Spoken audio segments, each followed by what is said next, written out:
নমস্কার, আমি কাকলি চক্রবর্তী এবং আপনারা দেখছেন দ্য নিউজ প্লাস। চরম উদ্বেগ এবং উৎকণ্ঠায় দিন কাটাচ্ছেন ভারতবর্ষের বিভিন্ন গ্রামাঞ্চলের গ্রামবাসীরা। এমন এক চাঞ্চল্যকর তথ্য উঠে এসেছে এক রিপোর্টে। চরম মানসিক উদ্বেগ ও উৎকণ্ঠায় ভুগছেন ভারতের গ্রামাঞ্চলে বসবাসকারী মানুষ।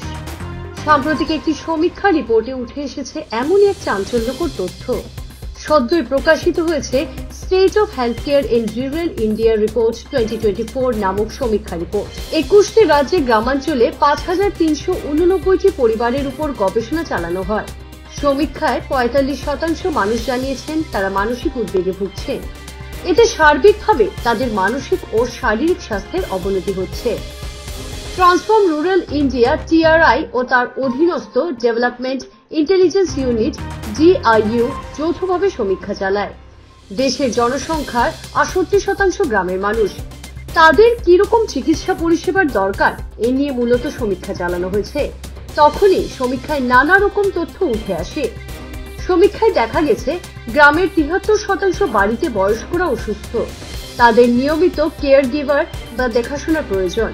কিন্তু মাত্র 3% পরিবারের আর্থিক সঙ্গতি আছে বাইরের লোক রেখে পরিবারের অসুস্থ বয়স্ক সদস্যদের দেখাশোনা সেবা যত্ন করার। 95.7% পরিবারের বাড়ির মহিলা সদস্যরাই সেবা যত্নের কাজে যুক্ত। টিআরআই এর হেলথ অ্যান্ড নিউট্রিশন বিভাগের সহকারী কার্যকর্তা শ্যামল সাঁতরা জানান, গ্রামেও পরিবারের মধ্যে অনেক বদল এসেছে। গ্রামে রয়েছে বয়স্করা, পরিবারের নবীন প্রজন্ম কাজকর্ম বা পড়াশোনার জন্য বাইরে। অসুস্থ হলে দেখাশোনার অভাব। 60% মানুষের কোনো চিকিৎসার বীমা নেই। গ্রামে চিকিৎসা পরিষেবাও যথাযথ নয়, ওষুধপত্রেরও অমিল রয়েছে।